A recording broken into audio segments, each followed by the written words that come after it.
"Can I eat with you?" the homeless boy asked the billionaire. His response left everyone in tears. The city's most luxurious restaurant stood glittering along the upscale stretch of Victoria Island. The golden lights from chandeliers poured onto polished marble floors, and crystal glasses shimmered under the soft hum of jazz. The aroma of peppered goat, roasted duck, and truffle yam puree hung thick in the air. At a private corner table near the fountain, David sat alone. Only 33 years old, he was already one of the wealthiest businessmen in Nigeria. Dressed in a navy blue tuxedo with a gold brooch, he looked like someone who had tasted the world and found it bland. Before him sat untouched plates: grilled snails, suya-spiced prawns, steaming plantain pottage, and a flute of vintage champagne. David stared at his phone, scrolling through emails from international partners and investors. He had just closed another multi-million-dollar deal that morning in Abuja, but inside he felt nothing. From outside the ornate black gates of the restaurant, Joshua watched silently. The 10-year-old homeless boy looked nothing like he belonged anywhere near the glittering walls of Elite Garden Restaurant. He was barefoot, dressed in a faded yellow t-shirt 2 sizes too big and dusty brown shorts that had once been red. His stomach rumbled as he watched servers carry out plates piled high with food, only to dump the leftovers in bins. For over an hour, he had stood by the gate, hoping someone might toss him a piece of bread or a forgotten bone. But no one even looked his way. Then, something unexpected happened. A waiter carrying a tray of untouched roasted chicken walked outside toward the dumpster. Joshua took a cautious step forward. "Hey," the waiter barked, "wet and carry you come here. Shift." Joshua froze, trembling. "Dirty pekin' like you, dey disgrace front of customer. Dis place no be for beggar." The waiter kicked toward him, but Joshua darted behind a low hedge, eyes stinging with tears. Then he saw something that made his breath catch. Through the open patio doors, he saw a man in a tuxedo sitting alone. On the table before him sat untouched dishes, steaming, beautiful, and glowing in the candlelight. Joshua's mouth watered as he stared at a plate of pounded yam beside steaming egusi soup and grilled fish. "Just ask," Joshua muttered to himself. "Just once." He didn't know where the courage came from, but he stepped out from behind the hedge and walked barefoot across the patio's marble tiles. Gasps spread across the restaurant. Who let this child in here? Isn't security at the gate? A well-dressed woman in pearls clutched her purse. The restaurant's head manager stormed forward, face flushed with anger. "You, boy, this is not a public space. Get out now!"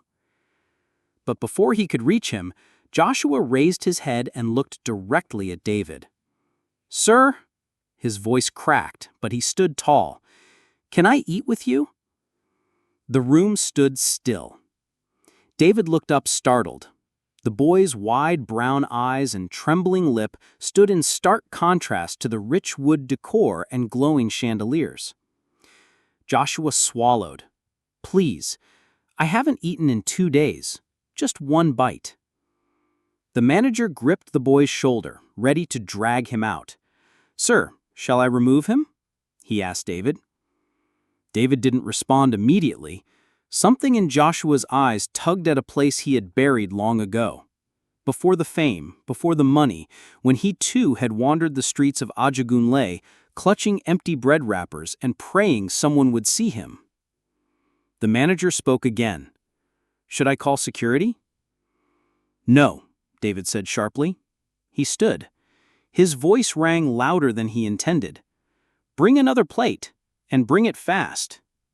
Everyone stared. "Sorry, sir," the manager blinked.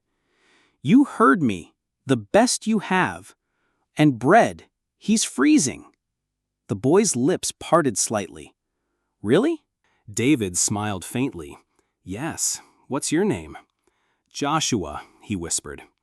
"Come, Joshua, sit with me." A stunned silence overtook the restaurant. "Is he mad?" a man murmured. A billionaire sharing a table with a street child? David ignored the whispers. He pulled out the seat next to him and motioned for Joshua to sit. "Tonight, you're my guest." Joshua sat stiffly, unsure if it was a dream. His eyes darted between the fancy cutlery and the clean white napkins. Moments later, warm bread arrived on a silver tray. Joshua reached for one, then paused, unsure. "Go ahead," David encouraged. "Take your time. There's plenty." Tears rolled silently down Joshua's cheeks as he took a bite. His small, dusty fingers gripped the bread like treasure. The restaurant stayed silent. No forks clinked, no glasses clinked. Whispers returned. "He's really letting him eat. This is crazy." A man from across the room added, "I can't lie, that boy reminds me of my son." The manager returned with a large plate, steaming jollof rice, grilled chicken, coleslaw, and dodo. He placed it before Joshua, then stepped back, unable to meet the boy's eyes. David turned to him. "Eat all you want. No one will stop you." Joshua hesitated. "But don't you want it?" David shook his head. "I've had more than my share. Tonight, it's yours." As Joshua ate, David sat back, watching silently. He remembered how he used to sleep in Lagos bus parks, how he once drank sachet water from a gutter, and how he had sworn never to feel again. Joshua paused, wiping his eyes. "My mama used to buy me bread from one shop in Yaba," he said, "before she got sick." David's chest tightened. "Where is she now?" Joshua looked down. "She died last year." "What about your dad?" "He left before Mama got sick. Said I was too much wahala." David clenched his jaw. He reached for Joshua's hand. "You're not a burden," he said. "You deserve to be cared for." Around them, waiters paused. Some diners looked away, guilty. Others quietly dabbed at their eyes. David stood and raised his voice. "This boy is 10 years old. 10! He's been walking these streets while we sit here wasting food and sipping wine." A silence heavier than any music fell. He gestured toward Joshua. "It took more courage for him to walk in here than many of us will show in our lives." Then, lowering his voice, he leaned toward Joshua. "You never have to beg again. I'll take care of you." Joshua's eyes widened. "You won't send me away?" "Never," David said. "Tonight, you come with me. Warm clothes, a bed, and pancakes for breakfast." Joshua burst into sobs and hugged David tightly. "I'll be good, I swear," he cried. "You already are," David whispered. A soft sniffle broke the stillness. The woman in pearls dabbed at her eyes. A waiter turned away to hide tears. But then, plot twist. From across the room, an older man in a suit stood and walked over slowly.